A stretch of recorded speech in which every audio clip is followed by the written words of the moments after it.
Hello everyone and welcome to the channel. So today we are going to talk about the Barcelona versus Napoli game that happened today for the UCL round of 16. So they did tie 1-1 and we got what we expected, which was a great atmosphere, loud fans, whistles. You can truly feel the passion at the San Paolo Stadium. And I was very excited going into this match because we knew that Napoli was not going to be an easy team. And so again, we got exactly that. So I first want to speak about how we started. We did start in a 4-3-3 formation. We had Semedo, Piqué, Umtiti, and Junior Firpo on the back. Then we had Rakitic, De Jong, Busquets in the middle, and then up top we had Messi, Griezmann, and Vidal. And as we expected, Vidal was that third choice striker. He did play alongside Messi and Griezmann, and surprisingly, he did not shift as much as he did in the game against Eibar on Saturday. He did stay put on that right wing position as if he had to do what Dembélé does when he's placed on that position. But I'm going to explain later in the video on why Vidal was instructed to do so in this game. So in the first 30 minutes, it was extremely tough to get through the Napoli defense. Why? Because Napoli's defense, the whole team, they came in prepared. They came in to defend well and made sure that no player was able to create play inside or around the box. And if we look at this picture here, we can see that they were playing like a 6-3-1 throughout those full 30 to 40 minutes of the first half. And Barcelona was relentless when passing the ball around. They were looking for solutions, but they just couldn't find any. And one thing to note, Napoli was not just playing the deep block method for the sake of defending. With the defenders and midfielders being well organized and blocking all of the passing lanes well, it did not allow Messi to receive the ball in the zone 14 area where he can be the most dangerous. So what Messi had to do was drop down and be right next to Busquets, Piqué, and De Jong. And this is exactly what Napoli wanted. They wanted Messi to drop deep. They wanted Messi out of his dangerous position. We can call this like a trap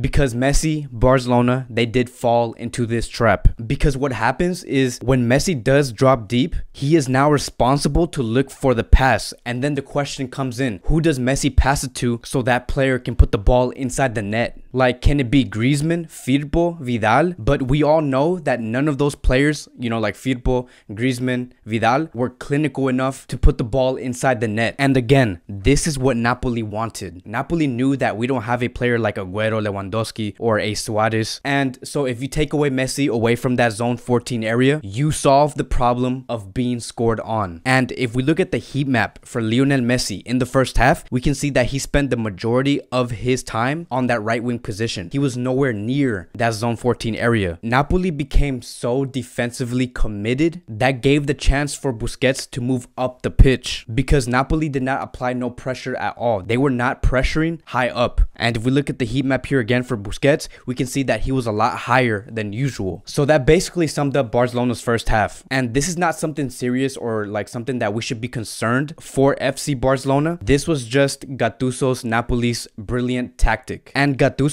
did claim to Deo Sport that he wanted to create a gel for Lionel Messi, and he did just that. So when we do find ourselves in a situation like this, there's only one answer to this problem, and that is by having a quick and decisive player on the field who can do those quick and decisive passes and find those players in tight spaces. Arthur Melo was that answer, and Rakitic had no business being in this game because he did not contribute into anything. He did not defend well. He did not attack well. And that's mostly why we suffered in that first half and why we couldn't find no chances. And I even tweeted out after the first half was over that in conclusion, we can turn this around, but changes are needed. The substitutions that we need is having Ansu Fati come in and taking Griezmann out, and then having Arthur come in and taking Rakitic out. And we got just that in the second half. So in the first half, it was unfortunate that we did get scored on. And if we look at the play here, we can see that the Napoli defender maintained possession. He passed it to a midfielder. Then Piqué tried to man mark him, but he did a horrible job doing that because he did leave space behind him. And so with that space, space. Junior Firpo messed up. He could not control the ball well, and then he ate that space. He took advantage of the space that Piquet left. This goal came from an error from two people, which was Piquet and Junior Firpo. And what I recommend Junior Firpo to do is work on his confidence, because he is a great player. This did not just happen just because he does not have no technical ability. He was just lacking confidence on the ball, and Setien should work with Firpo more to improve his character. So moving on to the second half of the game became a lot more open. Barcelona did create and founded more chances than in the first half, mainly because Arthur really had the flow of Barcelona's game running smoothly. And in result, we did score and we tied it 1-1. And if we look at the play here, Busquets maintained possession. He looked for that quick pass, and then Semedo made that run beautifully. He saw the space open, and that is actually one of Semedo's strengths, which is finding those spaces to attack. Then we had Griezmann finish that play. And with this goal from Griezmann, multiple reports have stated that Griezmann today became the first Barcelona player other than Lionel Messi to score an away goal in the UCL knockout stages since Neymar against Bayern in 2015. So seeing this stat, right, it really makes you question and come to a conclusion: how badly has Barcelona been when it comes to selecting players? Because if we are talking about 2015, that means we have bought players like Thuram, Gomez, Coutinho, Dembele, Kevin Prince Boateng. None of those players actually brought in real value to the club. Not one of those players could score a goal in the UCL knockout stages since 2015, and that's extremely disappointing. But we hope to be right on track again, because we did buy Griezmann this summer and he did score for us tonight. So we hope that we can continue to do this run. Now I want to speak about Vidal, because Vidal did have a very unique role in this match. There were two reasons why Vidal was placed on the right wing.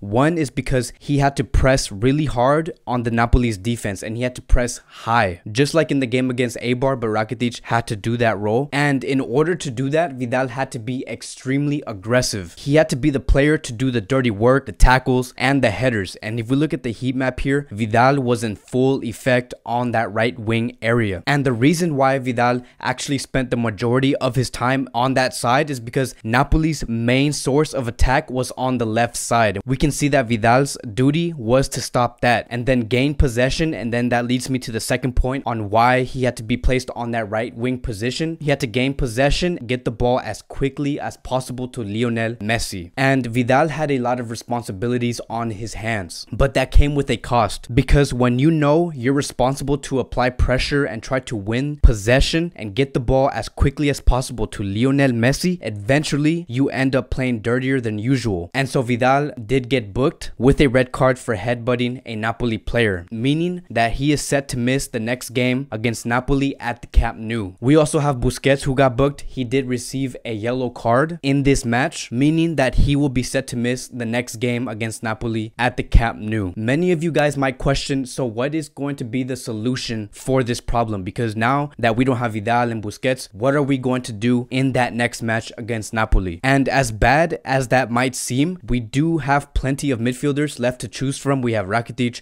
De Jong, Arthur, Riqui Puig, Sergio Roberto. He might be back by the time we do play against Napoli. And my preferred choice for the starting midfield against Napoli would be Sergio Roberto, De Jong, and Arthur. So it is not as bad as it seems, and I will go into further depth with that once we do get closer to that match. Now I quickly want to talk about Piquet. Piquet did not look well leaving the pitch in the final minutes, and people were worried that he might sprain his ankle, but we did have a report coming out from Cadena Ser, and he said, I'm well. So hopefully he will be able to recover as fast as possible, because we do have the game on Sunday against Real Madrid, and we're going to need him badly for that match. So hopefully it's nothing serious. So in conclusion, Napoli played a system specifically suited to stop Barcelona. This was not the Napoli that everyone sees every weekend. They needed to adjust, and they knew that. Napoli came with a plan, and that was to defend deep. Napoli wanted to show and expose Barcelona's weaknesses, which was to take away Messi from his natural position and then have nobody left in that area, because then you cannot do damage to Napoli. And I am not mad about Barcelona's performance. I believe that we did really well against a team that defended deep. We were able to persevere, and score-wise, we got a good result. Now heading into the Camp Nou, I believe that we are going to play much